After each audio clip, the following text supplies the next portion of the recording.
महव हो गई। मैंने बाजी से खैरियत पूछी, इतने में आंटी ने कहा, अरे बेटा अंदर कमरे में आ जाओ, क्या खड़े खड़े खैरियत पूछ रहे हो, थोड़ा रिलैक्स हो जाओ फिर बातें करो, समझो ये तुम्हारा अपना घर है। और इसके साथ ही अपनी साइमा को आवाज देकर चाय बनाने को कहा। बाजी मुझे अंदर कमरे में ले आई, भैया यहाँ बैठ जाएं। बाजी ने सोफे की तरफ इशारा किया और खुद भी बैठ गई। क्योंकि मेरी बाजी के साथ बचपन से ही हकतलफी थी, लेकिन मैंने इसे कभी भी नाम से नहीं पुकारा था, लेकिन बाजी ही कहता था। बाजी, अकरम कह रहा था कि आप परसों से यहाँ हो गई, ससुराल में फिर कोई मसला हुआ है, इसलिए तो मैंने तुम्हें बुलाया है, बाजी ने मेरी बात को काटते हुए कहा। फिर कहने लगी, देखो भाई, ये बात ऐसी है कि मैं तुम्हारे सिवा किसी से नहीं कह सकती, और अम्मी अबू को तो तुम जानते ही हो, उन्हें तुमने समझाना है।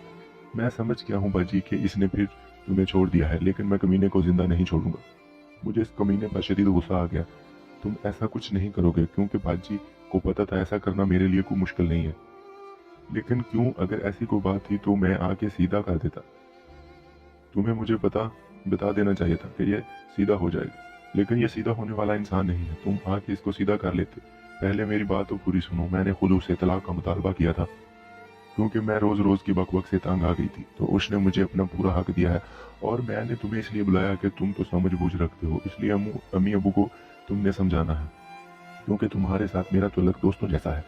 और तुम्हें पता है कि मैं रूट के मैके कितनी बार आई हूँ, लेकिन इसके अलावा हर हफ्ते यही होता था। लेकिन मैं यहाँ आ जाती, फिर कभी वो लोग मुझे मना कर ले जाते थे, कभी इस घर वाले लोग बीच में पड़कर सुलह सफाई करवा देते।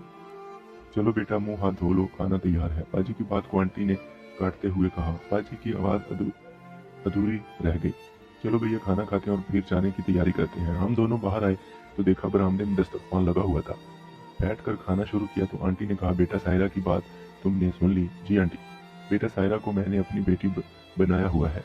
बेटी, कोई भी लड़की अपना घर नहीं उजाड़ती, मगर जब मजबूरी आ जाती है तो ऐसे तलख फैसले करने पड़ते हैं। कोई भी माँ ये नहीं चाहती कि मेरी बेटी को तलाक हो जाए, लेकिन मैं खुश हूँ कि सायरा बेटी ने दुरुस्त फैसला किया है, इसकी जिंदगी तबाह होने से बच जाएगी। जी आंटी, आपने दुरुस्त कहा। और अपने घर वालों को तुमने ये बात समझाई है? ठीक है आंटी, समझ के। बेटा, खाना खा के अकरम के साथ जाओ और गाड़ी की सीटें बुक करा लो। एन टाइम पर सीट मिलनी मुश्किल हो जाती है। और सायरा बेटी, तुम दिल छोटा ना करो, किस्मत के साथ दिया तो इससे अच्छा रिश्ता मिलेगा। नहीं, मेरी जूती को भी इसकी परवाह नहीं है। खाना खाने के बाद मैं अकरम को लेकर अड्डे पर चला गया। 2 सीटें बुक की।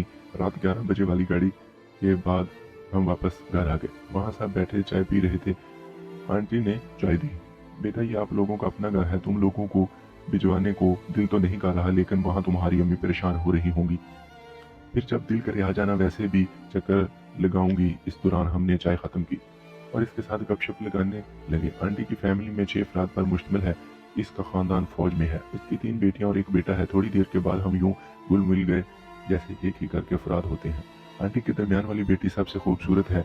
मैं इसकी तरफ चोरी चोरी देखता और वो भी मेरी तरफ मुतवज्जे पाती थी। एक दिलकश मुस्कुराहट से मुझे नवाज देती। जब उसने अपने आप को मेरी दिलचस्पी देखी तो मेरी तरफ माइल होने लगी। बात बात पे मेरे साथ छेड़छाड़ करने लगी।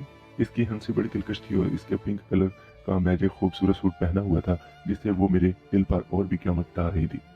फायजा जी, आपका सूट बहुत खूबसूरत है, मैंने कहा। सिर्फ सूट? उसने शोखी से कहा। अरे मेरा मतलब है, सूट आपने पहना है तो इसलिए खूबसूरत लग रहा है।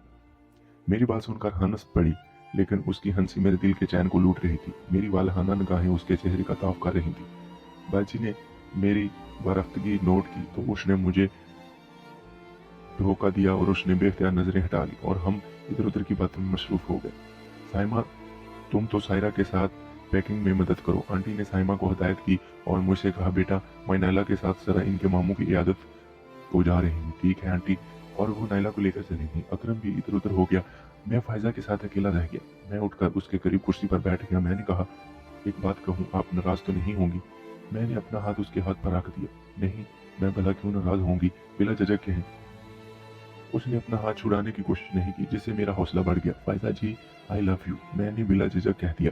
उसने शर्मा कर चेहरा दूसरी तरफ कर लिया और आहिस्ती से हाथ मेरे हाथ के नीचे से निकाला और कुर्सी से उठ गई। मैंने कहा, फायजा जी, क्या तुम मुझसे प्यार करती हो? उसने कहा, हाँ, और अंदर की तरफ भाग गई। मुझे अपनी मंजिल मिल गई। मुझे इस पर ढेरों प्यार आया। मैं उठकर कमरे के अंदर गया जहाँ साइमा बाजी के साथ पैकिंग में हेल्प कर रही थी। शहजाद अम्मी के साथ बात यहाँ से फोन पर करोगे या घर जाके? बाजी ने मुझसे पूछा। नहीं, वहां जाके करूंगा, लेकिन जैसे मैं कहूंगा वैसे आपने करना है। बाजी ने इस बात में सर हिला दिया। थोड़ी देर बाद इसी मौजू पर बात करके मैं वहां से निकल आया। किचन में से खड़पड़ की आवाजें सुनकर मैंने जाकर किचन में झांक कर देखा तो मेरी जाने मन बर्तन धो रही थी। मेरी तो ईद हो गई। मैं चुपके से अंदर दाखिल हुआ और जाके पीछे से जप्पी डाली।